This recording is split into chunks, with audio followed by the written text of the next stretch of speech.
Hello and welcome to the Guitar Collection. You made it to part 2 of the video. A couple weeks back I did a blind guitar comparison where I blurred out each of these instruments and played them, and many of you, a ton of you, left feedback about which one you preferred and why and what devices you listened on. So in this reveal part of the video, of course you're going to hear the same video again except with the guitars revealed. But I figured since you left your thoughts, it was only fair for me to let you know what I thought about each guitar.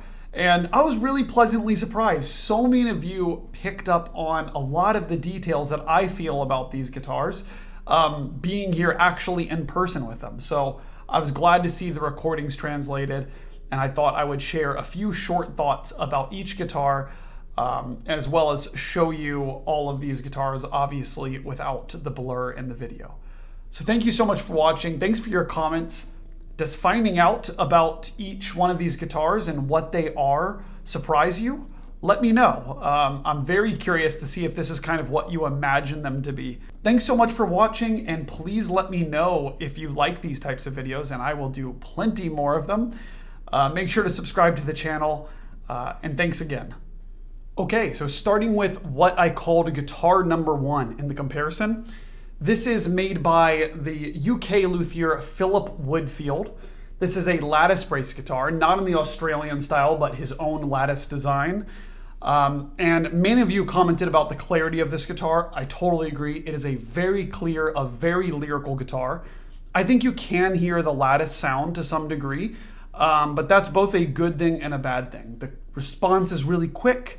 The notes have so much sustain on every single string, and it's really a joy to play and make music on. So that was guitar number 1. Guitar number 2. This one is made by none other than the inventor of the double top guitar, Matthias Dammann. This one is from the year 1994. This is in fact a double top guitar, although it's not Nomex, it's one of his early double top designs. And this guitar is extremely clear and extremely balanced. Something that a lot of you picked up on, and I have to say I totally agree. It exceeds the others in terms of clarity, and possibly dynamic range as well.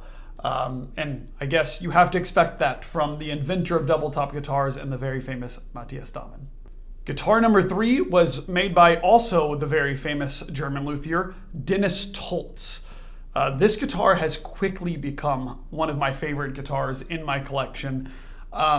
It is a combination of clear, but also very, very resonant. It makes you feel very safe and secure when you're playing melodies without being so indulgent in the overtones to where the clarity starts getting muddied up, I suppose. On top of that, is it extremely, extremely easy to play. After all, these are the guitars that David Russell has been recording on recently. And oh my gosh, I just have to say, I feel so creative on this guitar. It's not the loudest guitar in the room, but the projection and the clarity and the colors just are really to die for. On top of that, a lot of you commented that it has a really deep bass and amazing basses, and I have to say, I definitely feel that about this guitar too. Especially since the main air resonance is super low, like below an E. That's something you definitely feel with this guitar.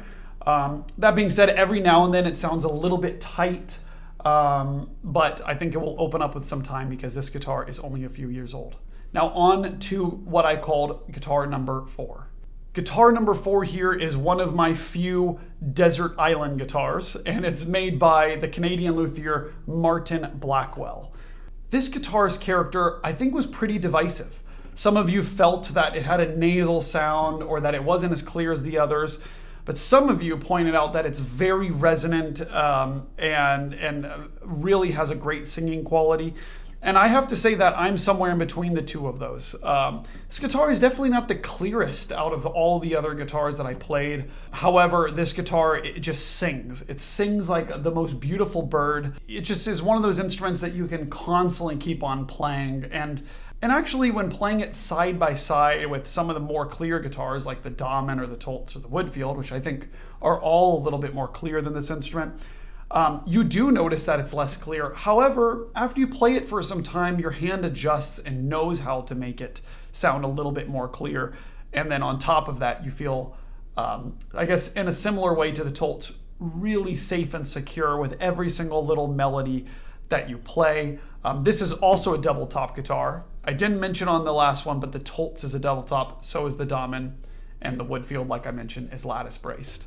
But anyways, I hope you enjoyed this, and now I will let you hear the entire unedited recording and with no blurs. And please let me know if you agree with my analysis here, if you actually feel like one guitar was more clear, or if you feel one guitar was more resonant and had a better dynamic range. I'd love to hear what you have to say, and please let me know what guitars I should compare next.